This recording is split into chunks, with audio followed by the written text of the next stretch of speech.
Chegamos em São Paulo para alguns compromissos e agora eu estou aqui no Shopping Continental em Osasco, shopping que eu frequento há mais de 30 anos. E eu lembrei de uma história muito legal. Quero que vocês me acompanhem agora até um lugar bem especial aqui que eu vou contar para vocês.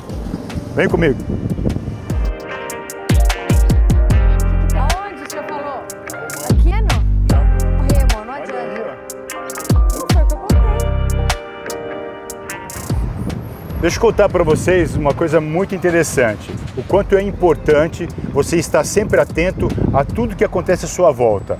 Como é importante você estar conectado e observando tudo. Dia 24 de dezembro de 1991 era um dia muito especial. Além de ser véspera de Natal, nós também acordamos muito cedo nesse dia para fazer a nossa feira. Nós, na época, éramos feirantes. E essa feira em especial era uma feira que vendia-se muito. Então, na segunda-feira, eu fui com meu pai para o Ceasa e nós compramos como se não houvesse amanhã. Carregamos o nosso caminhão de frutas, porque no dia seguinte, na terça-feira, véspera de Natal, é um dia de vender muito e seria o dia da venda da melhor feira da gente. Então, tudo isso foi feito, tudo isso foi planejado dessa maneira. Para nossa surpresa, nesse dia, 24 de dezembro de 1991, choveu muito. Mesmo assim, com toda a chuva, nós acordamos pela manhã e fomos para a feira. Chegamos na feira, descarregamos o caminhão, armamos a barraca, organizamos as frutas e ficamos lá até 1h da tarde. Mas com muita chuva, as vendas foram muito fracas, não vendemos quase absolutamente nada. Mas tinha um problema, né? Porque essas frutas compradas na segunda-feira no CEAGESP, elas teriam que ser pagas na terça-feira, para a gente poder voltar a comprar para vender na quarta. E era assim que nós fazíamos na época. Vendíamos o almoço para comprar a janta. E nada disso é uma reclamação.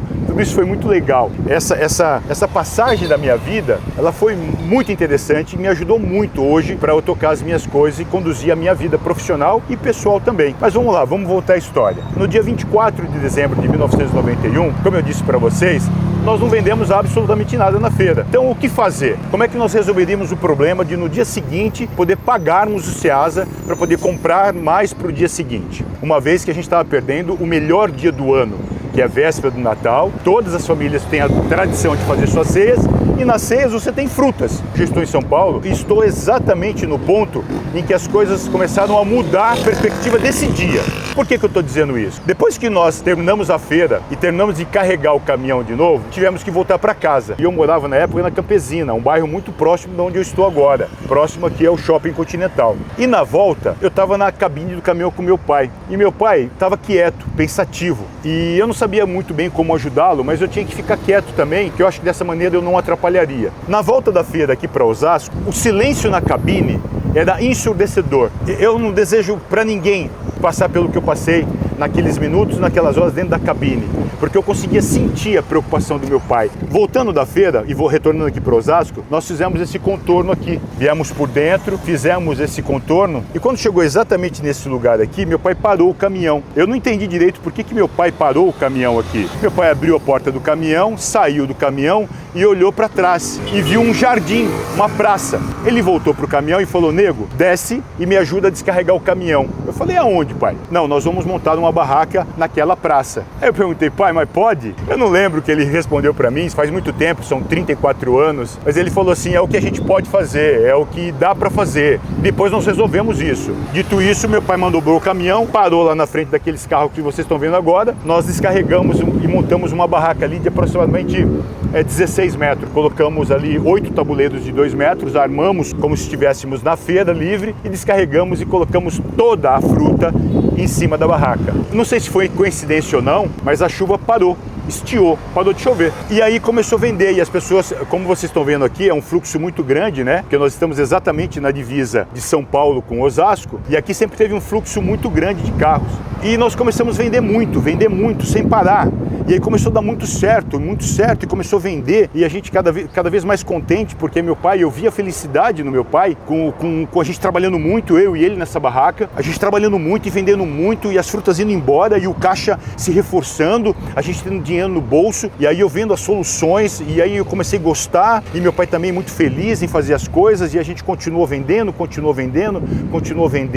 Por volta das 8 horas da noite, meu pai saiu, porque também tínhamos uma ceia em casa, meu pai saiu para se trocar, e ele voltaria para me pegar e me deixou fechando a barraca. No final do dia, foi surpreendente, nós vendemos toda a mercadoria, tudo que nós colocamos em cima dessa barraca, no dia 24 de dezembro de 1991, vendeu. E aí eu digo para vocês a importância de estar conectado, de não se desligar em nenhum momento do seu dia, porque assim as oportunidades elas podem estar a um passo de vocês, a uma esquina de vocês, a 1 metro de vocês. Foi o que meu pai fez. Eu entendo hoje por que eu não vejo problemas em absolutamente nada, por que as pessoas falam, Ronaldo, o mundo pode estar caindo do seu lado, você sempre tem um olhar diferenciado, você sempre tem uma visão, uma palavra, você sempre se mantém calmo em situações muito difíceis. É porque a Feira Livre de São Paulo, juntamente com essa barraca e posteriormente com os sacolões que meu pai também criou aqui em Carapicuíba, no quilômetro 21, em Osasco, em São Paulo, lá na Penha, isso trouxe uma necessidade de a gente resolver problemas o dia inteiro, o tempo todo. Então me exercitou, fez com que minha mente sempre pense em oportunidades. Por qualquer coisa que eu possa fazer, qualquer coisa que vá me acontecer, eu sempre vou ter uma saída, eu sempre vou ter uma palavra de apoio, um ombro para dar, eu sempre vou acolher, porque é isso, é sobre isso. É sobre manter a sua cabeça ligada, conectado e olhando para tudo. Porque assim, tá aí, ó. Hoje a barraca não é nossa. Se passaram 34 anos, meu pai, por algum motivo, achou que ele recebeu uma oferta justa e ele vendeu essa barraca. Essa família está vivendo dessa barraca, que inicialmente era uma barraca de frutas, hoje passou a ser uma frutaria muito bem administrada, que vem ao longo dos 30 e tantos anos se mantendo e sustentando novas vidas por conta de um olhar de uma pessoa que estava conectada, querendo resolver um problema e conseguiu, no momento de lucidez, trazer a solução. Olhar, enxergar um ponto positivo e arriscar e ousar, fazer. E essas coisas eu sempre digo, eu reafirmo, não desistam, continue batalhando, continue olhando para as coisas, continue querendo o bem das pessoas, continue fazendo o bem e olhando todas as possibilidades ao seu redor. E é sobre isso. Ó, aqui é a Avenida 2 e do outro lado é a Avenida 1. Eu desci esse trecho aqui todos os dias. Por 8 anos, 7 anos e meio, 8 anos, eu desci e subi essa rua aqui a pé todos os dias. Bom, como nossa manhã está bem livre hoje, sobrou mais um tempinho, eu quero que vocês me acompanhem para visitar um lugar que foi muito, muito importante. Um lugar que me ensinou resiliência, um lugar que me ensinou coletividade, um lugar que me ensinou coletivo, enfim, entre outras coisas que eu vou contar para vocês nesse vídeo, tá bom? Me acompanhem.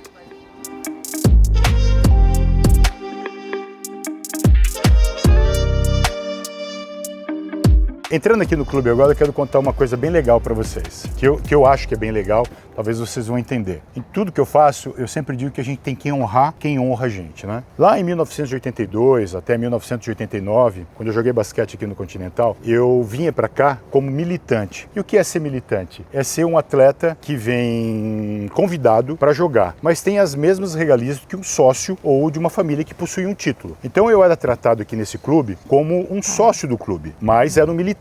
Por que ser um militante? Porque eu não pagava, eu não tinha o título do clube aqui. Dito isso, muitos anos se passaram. E por conta desse clube e por conta de tudo que eu aprendi aqui, ele me levou a lugares muito importantes da minha vida e me trouxe musculatura financeira suficiente para hoje eu ser sócio, juntamente com a Ana Cláudia, com o Luiz e a Laura. Então, lá atrás, o clube me serviu, o clube me honrou. E hoje, minha família, eu e minha família, honramos o clube, sendo sócios e tendo um título do clube e pagando mensalmente aqui a taxa para poder manter esse clube organizado e bonito como vocês estão vendo agora. Isso é honrar quem te honra.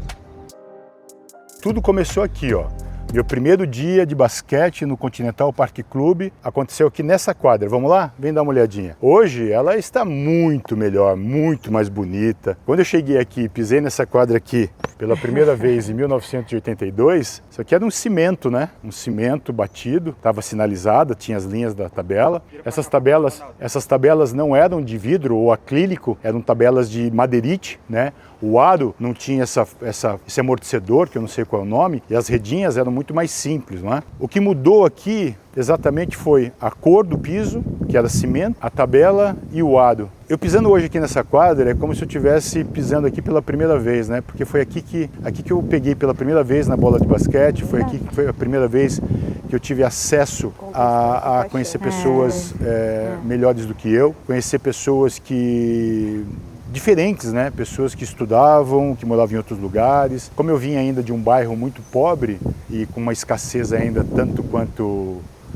grande ainda na minha vida, eu chegando aqui, a impressão que eu tive é que as portas do mundo se abriram para mim, não é? Tendo esse senso de coletividade, tendo um mentor, um técnico para me orientar, eu não precisei de muita coisa para começar a me destacar. Com muita humildade, rapidamente eu assumi uma posição de titularidade no nosso time, mas acredito que hoje, pensando direito, não foi uma titularidade por talento, mas o que mais me chamava atenção e o que mais me projetava dentro desse time, desse coletivo, era a maneira com que eu protegia os meus amigos, os meus amigos atletas, os meus parceiros de quadra. Hoje tem uma palavra que está muito em evidência, que o Lehman fala muito, que é grit. E eu fico falando o tempo todo sobre grit, porque é uma palavra que está dentro de mim. Quando fala grit, está na minha veia, parece que os meus pelos arrepiam e eu sinto uma coisa, me sinto pertencente dessa palavra. E eu não entendia por que isso era tão forte dentro de mim. E agora eu quero mostrar para você, aproveitando esse tempo que eu estou hoje aqui no parque, no clube, para mostrar de onde veio. Hoje eu tenho clareza que o grit meu veio daqui, ó, me acompanhe. Por 7 anos eu joguei com o uniforme desse clube. Eu não defendi clube nenhum mais, como eu defendi esse clube. E na minha camisa tinha essa garra. Mas eu não entendia, na época eu não sabia que tinha essa palavra grit. E hoje eu sei por que eu tenho essa garra, por que eu tenho essa sede de vencer, por que eu sou incansável, por que eu sou um poço sem fundo, né? E agora eu tenho certeza absoluta que grit veio daqui, desse clube. Eu não sabia traduzir do fundo do meu coração de onde vinha essa garra, essa determinação, essa vontade de vencer, de não enxergar problema, de resolver as coisas, de ser uma pessoa incansável, de errar e refazer, errar e refazer, errar e refazer. E agora eu sei, porque esse era o símbolo que eu carregava no meu peito, do meu clube, uma garra. Grit. É sobre isso. Eu não tive a oportunidade de treinar ou jogar nessa quadra aqui tão bonita, tão multifuncional, tão moderna, né? Mas eu sinto a mesma energia de quando eu comecei a treinar aqui pelo infantil e pelo infanto. Eu sinto a mesma vibração, eu sinto a mesma força. Hoje eu tenho 55 anos de idade e apesar de ser hoje um cara que não tem uma rotina de exercícios muito adequada, na verdade sedentário, né? Que eu preciso corrigir isso o mais rápido possível. Eu estou sentindo força aqui dentro, eu me sinto forte aqui dentro, meus músculos. A impressão que eu tenho é de que a força ela volta em mim, a energia, meu sangue, ele mexe comigo, ele está borbulhando dentro de mim. É impressionante, eu não tenho como explicar para vocês o quanto eu estou forte aqui dentro. Eu não sinto dor aqui dentro, eu não sinto... Parece que o mundo para mim, como se fosse minha primeira vez. O que é inexplicável é o que eu estou sentindo exatamente nesse momento aqui dentro do clube. Para mim, apesar de eu estar participando de uma gravação, nada disso aqui foi combinado, absolutamente nada disso foi brifado. Eu estou aqui, eu, falando como se tivesse 12, 13 anos de idade. O mundo para mim, quando eu piso, todas as vezes que eu tenho a oportunidade de voltar aqui nesse clube, que me honrou e que hoje eu honro esse clube, eu sinto uma força, eu não tenho dor, o mundo para, o sangue pulsa de maneira diferente nas minhas veias, eu me sinto forte, eu me sinto acolhido, eu me sinto necessário. É sobre isso, é inexplicável. Você vê, né? Eu já estou ousando, né? É só chegar aqui no clube que eu quero fazer coisas que eu não faço há muito tempo, né? Correr. Mas deixa eu contar uma coisa para vocês. Eu quero, além das lembranças dos amigos e das coisas boas que aconteceram aqui no clube, eu não poderia deixar de passar aqui, mesmo a Audrey de Cássia, não jogando basquete, mas ela fazia parte do time de vôlei da minha época, né? O técnico dela era o Tião. Tião esse que foi ele que me trouxe para jogar aqui basquetebol. E esse ginásio hoje tão bonito que vocês estão vendo, foi reinaugurado em homenagem à Audrinha, que eu conheci ela desde pequenininha, desde quando a Aldrinha teve 11 anos de idade, basicamente isso, e ela faleceu, mas ela viveu esse clube, ela vinha todos os dias para esse clube, ela participou de todas as atividades, ela foi atleta desse clube. Então a Vanessa, que jogou voleibol com a Aldrinha, resolveu homenageá-la muito certamente, com muito merecimento, colocar o nome desse ginásio como Ginásio Audrey de Cássia. Um grande abraço para a família da Aldrinha, Um grande beijo para os filhos da Aldrinha, que eu tenho certeza absoluta que frequentam o clube e que todas as vezes que estão aqui lembram da mãe, porque a Aldrinha fazia parte. A Aldrinha respirava esse clube.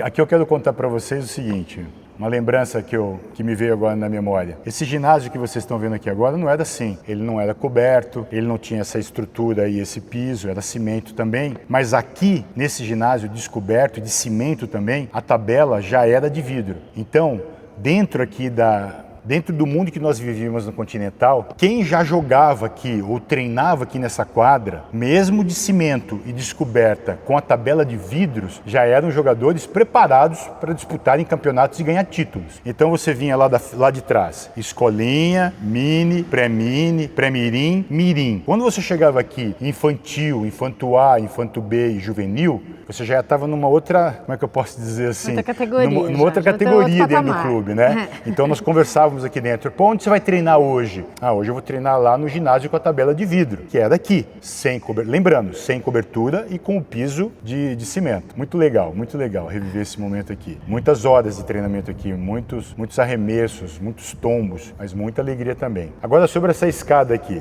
Dia de treinamento de pernas. O que nós fazíamos? Pegávamos bolas de 3, 4 e 5 quilos, colocávamos na nuca essa bola e subíamos essas escadas aqui, ó. De joelho? Muitas vezes, como se fosse o Rocky Balboa, como se fosse aqueles treinamentos, né, dos filmes do Rocky Balboa, correndo na neve, batendo em peças de carne. O nosso treinamento aqui no Continental nessa época era basicamente assim. Então tá bom, gente, olha, os técnicos, né, vamos treinar as pernas agora para saltar mais. E como é que se fazia? Vamos todo mundo lá para fora, vamos todo mundo descer lá para a quadra da tabela de vidro, todo mundo com bola de 5 quilos na nuca e vamos subir e descer essa escada. Ninguém perguntava o porquê, ninguém retrucava, ninguém dizia assim, mas eu não aguento fazer isso. Isso não existia aqui dentro do parque. Tudo, depois que você passava daquela portaria, era possível. Tudo podia acontecer. E nós fazíamos. Foi muito legal. Então tem essa historinha aqui para contar dessa arquibancada, que pra gente, que pra mim, eu não sei como é que eu estou com os meus 2 joelhos ainda inteiros, mas eu acho que foi Deus, né? A proteção divina, que protegeu eu e todos os outros tantos centenas de atletas que passaram por aqui, faziam a mesma coisa que eu, sem reclamar, só fazendo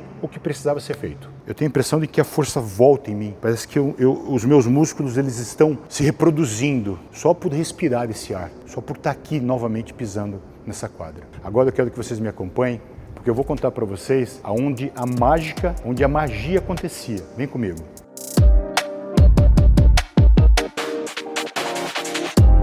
É por essa porta que tudo o que nós fazíamos nessas quadras, nessas 3 quadras aqui de fora, tudo era transformado numa grande magia que, ao passar por aquela porta, nós nos transformávamos em guerreiros, em tigres, da onde vem o grit. Vem comigo.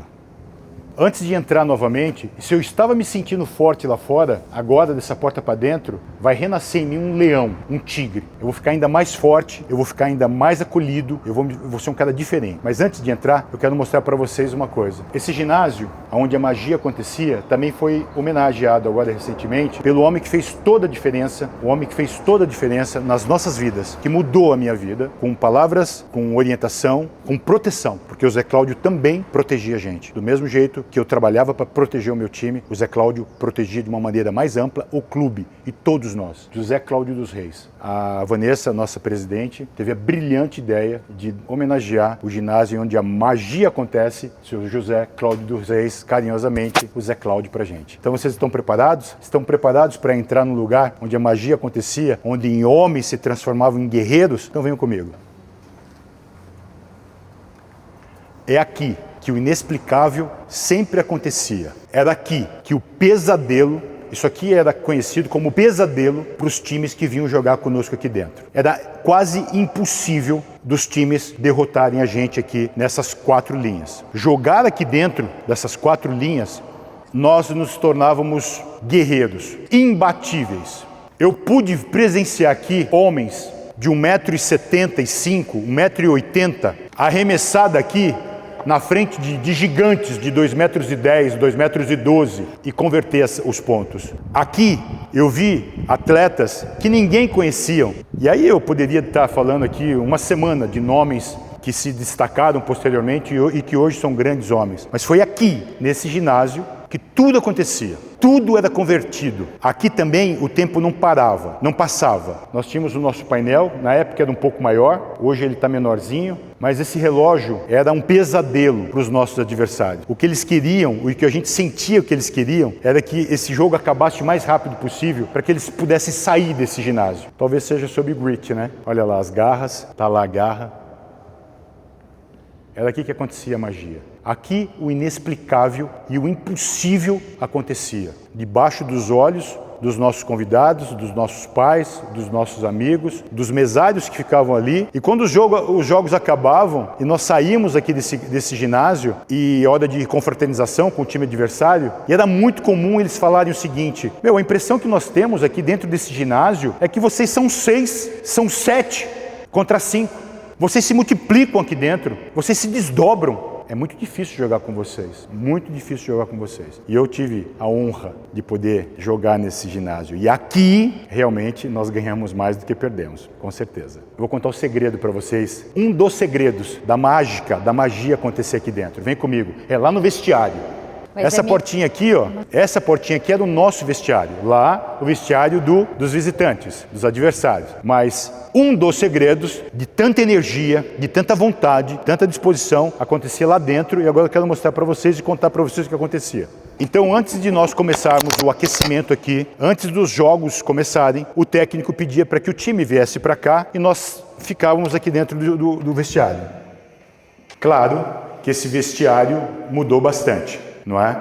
Ele continua do mesmo tamanho, mas ele mudou um pouco sim. Os bancos já não são mais os mesmos, mas o técnico se posicionava aqui, ora o Oswaldo, ora o Enio, ora o José Luiz Marcondes, e ele punha o nosso time aqui. E nós nos sentávamos aqui para ouvir, como se fosse uma pré-leção. Então, os 10 jogadores, 10 ou 12 jogadores ficavam aqui e o técnico dizendo para a gente o que ele esperava do nosso time. Mas, na verdade, o que realmente nós estávamos preocupados, estávamos esperando que acontecesse, era o pai do André Brasolin, o seu Carlinhos Brasolin. Todos os jogos aqui no Continental, ele entrava por essa porta, vinha com um potinho de mel e uma colherzinha e pegava o mel, pedia licença para o técnico e dava o melzinho na boca de cada um de nós. A mesma colher, né? Não tinha problema nenhum, ninguém ficava doente, ninguém tinha problema de alergia, ninguém tinha absolutamente nada. Então o seu Carlinhos vinha aqui e eu gostaria muito que o seu Carlinhos ouvisse essa história, porque isso mudou minha vida, viu, seu Carlinhos? O seu Carlinhos entrava, pedia licença para o técnico e vinha com um pote de mel que ele tirava do sítio dele e ele dizia para a gente assim, para dar mais energia para vocês. Aí vinha com mel, punha uma colher e dava na boca de cada um atleta. Ele se virava e ia embora. Como não ganhar a partida? Como não sair desse vestiário aqui e fazer o que tinha que ser feito dentro dessa quadra? Porque esse mel era o combustível que a gente precisava para sair daqui e ganhar e vencer as partidas aqui dentro de casa. Então, um dos segredos da grande mágica, do impossível, do inexplicável, que aconteceu centenas de vezes aqui, eu jogando e eu podendo assistir os jogos, era o seu Carlinhos vir aqui e trazer esse melzinho, colocar na boca da gente. A gente recebia com muito carinho, mas ficávamos ansiosos ele passar por essa porta e poder trazer essa energia para a gente adicional. Tá bom? Espero muito. O seu Carlinhos está vivo, eu sei que ele está vivo e eu gostaria muito que essa história chegasse até ele, porque eu gostaria de ouvir o que o seu Carlinhos tem para falar sobre esses momentos e o que ele realmente, qual era a intenção dele real, dele trazer esse algo mais, essa energia a mais para a gente, para poder vencer os jogos aqui dentro de casa. Gente, eu tenho uma história muito, muito engraçada, dolorida, mas muito engraçada para contar para vocês. E quem estava aqui nesse dia vai lembrar dessa história e quando a gente postar vai comentar. E eu lembro de algumas pessoas que estavam aqui. Tá vendo? Ó? É uma grade contínua, mas tem esses portãozinhos aqui. Mas ninguém até hoje teve a brilhante ideia de trocar de cor. Até hoje. 40 anos se passaram e ela continua da mesma cor. Então, Vanessa, por favor, Vanessa, escuta aqui que o rapaz vai falar para você. Pinta de amarelo essas gradinhas ou de vermelha para poder identificar a saída. Até como um processo do AVCB, né, de saída de emergência, né? Dito isso, a dica para Vanessa, trocar de cor esse portãozinho. Nós estávamos aqui num jogo e estava com muita velocidade, com muita intensidade e uma bola espirrada bate na minha mão e sai para a arquibancada. E como o jogo estava muito quente, eu não queria esperar a torcedor devolver devolver a bola. Então eu saio correndo, bem nesse portãozinho aqui, que deveria ter outra cor para sinalizar que não é um portão. Eu meto as duas mãos aqui. Agora você imagina a força de um menino de 15 anos que treinava 10 horas por dia, correndo de lá para cá, colocando as duas mãos aqui, jogando as pernas para cima e esse portãozinho fazer isso aqui, ó. A estrelinha que eu dei aqui me jogou no segundo degrau da arquibancada. Eu me arrebentei todo, mas firme, com grit. Eu peguei a bola da mão da pessoa que joga a bola e voltei com o joelho arrebentado, todo dolorido. E o juiz perguntou para mim, você tá bom? Eu falei, tô. E eu dei o lateral e nós fomos buscar o resultado. Entre outras coisas muito legais que aconteceram na minha vida aqui, foi exatamente daqui, ó. Eu estava exatamente nesse... Eu não vou esquecer isso nunca. Eu posso voltar nessa vida 20 vezes, mas eu não vou esquecer desse ponto aqui. Era um jogo continental contra o Palmeiras. Era um jogo de uma categoria superior à minha. Nessa época eu era infantil, eu tinha 15 anos e esse jogo era um jogo de juvenil, 18 anos. Como eu já estava num processo muito à frente dos meus amigos e estava treinando mais do que eles, então eu completava os times superiores vestindo, né? Então o técnico, como se fosse o futebol hoje, para vocês terem uma relação, com a categoria de base. Então os nossos técnicos aqui completavam os times com jogadores de categorias inferiores. Então normalmente eu sempre era escalado para vestir camisa de times com jovens mais velhos. Então quando eu era mirim, eu jogava pelo infantil, quando eu era infantil, eu jogava pelo infanto, quando eu era infanto, eu jogava pelo juvenil. Basicamente isso. Então esse era um jogo do juvenil, eu tinha aproximadamente 15 anos de idade, eu tinha treinado o dia inteiro e à noite estava acontecendo esse jogo. E não para minha surpresa, quando acabou meu treino, o técnico falou para mim assim, olha, você tem que ficar hoje porque você vai vestir. Esse era o termo que a gente usava para jogar numa categoria. Você vai vestir hoje. Então eu terminei meu treino durante o dia, tomei um banho e fiquei esperando o jogo acontecer. Quando começou o aquecimento do outro time, eu fui aquecer com o time juvenil. E aí o Palmeiras aquecendo de um lado, o Continental aquecendo do outro. Isso era uma rotina aqui no clube, tá, pra gente. A gente chegava de manhã no clube e saía à noite. Quando não estava treinando e jogando. Sempre essa é a nossa vida. Nós fazíamos tudo aqui no clube. Bom, o jogo começou e eu estava sentadinho lá no banco, lá como reserva. E um jogo muito disputado, o Palmeiras tinha um time muito bom, mas nosso time também era nosso time de juvenil, era um time muito campeão. E o jogo começando, e o jogo muito acirrado. As chances de eu jogar, de eu entrar na quadra nesse jogo, era quase zero. Impossível. O jogo estava muito acirrado, era o jogo, assim, a diferença era 1, 2 pontos no máximo. E no finalzinho do jogo, o técnico vira para mim, com o jogo empatado, Ronaldo, entra. Eu nem aquecido tinha, e eu estava lá no banco. E eu fiz assim, ó, oi? Ronaldo entra. Aí eu me levantei do banco, faltava 2 minutos para acabar o jogo, eu levanto do banco, vou até a mesa, informo quem vai sair e mostro a minha camisa para dizer quem vai entrar. O juiz para o jogo, o jogador sai, eu entro, mas eu entro perdido no jogo. Eu entro, você tem que se posicionar ali, eu vou ali. Então, 2 minutos de jogo era o suficiente para ir e voltar, ir e voltar. Foi isso que aconteceu. Eu entrei perdido, sem aquecimento no jogo, e o Continental estava atacando naquela tabela lá. A gente estava se defendendo aqui, e estava atacando lá. E eu assim, perdido, sem aquecimento, faltavam 7 segundos para acabar o jogo. 7 segundos para acabar o jogo. O Palmeiras fez uma cesta, passou 2 pontos na nossa frente. Nessa época, não tinha 3 pontos. Essa linha de 3 pontos não existia. Então, qualquer cesta valia 2 pontos. E eu aqui assim, meio perdido, o Palmeiras fez a cesta, empatou o jogo, faltavam 7 segundos para acabar o jogo, todo o time marcado e eu sozinho aqui, ó. Passa, passa, passa. E o pivô resolveu passar a bola para mim. O mais improvável. O que tinha menos chance de fazer a cesta. O garoto de 15 anos jogando com os caras de 18 anos. Eu aqui, ó, passa, com quase que um cara invisível para todo mundo. E o rapaz, que eu não lembro quem era que estava no fundo bola, resolve passar a bola para mim. E eu recebo a bola aqui, sem acreditar que eu recebi a bola, eu viro, olho para a cesta e arremesso e empato o jogo. Eu poderia ficar aqui horas, mas vocês já perceberam a minha energia, né? Vocês já viram a minha fisionomia como mudou só por estar aqui, né? Então é sobre isso, gente. É sobre honrar quem te honra, é fazer o que precisa ser feito, é estar disponível, é ser indispensável em todos os sentidos. Você tem que ser indispensável na sua empresa, você tem que ser indispensável na sua casa, você tem que ser indispensável no seu trabalho, você tem que ser indispensável para sua família, porque é dessa maneira que você consegue consegue ter as coisas, de atingir, de receber algo, de receber os presentes que a vida te dá, que é a abundância, que é a generosidade. Eu aprendi tudo isso aqui dentro do Continental. Eu acho que em vida ainda eu vou ter outras chances de voltar para cá com o meu time, para a gente poder falar e contar mais histórias daqui desse clube. Mas eu acho que agora, em poucos minutos, eu consegui mostrar para vocês quem eu sou, quais são as minhas bases, o que verdadeiramente vale a pena para mim e por que eu cheguei aonde eu cheguei, o tão pouco que eu consegui, mas foi através disso aqui, foi desse clube, foi da feira, foi segurando barraca lá o dia inteiro para a chuva não levar as frutas, foi estando aqui, saindo da feira, vindo para cá, treinando, obedecendo, protegendo, sendo protegido, respeitando, sendo respeitado e vendo como o mundo é múltiplo, como as coisas são, como tudo pode mudar, como a qualquer momento a sua vida pode mudar, com um gestozinho, com uma palavra que você escuta, com um movimento que você faz. Basicamente é sobre isso. Um grande abraço para vocês. Fique com Deus. Tamo junto.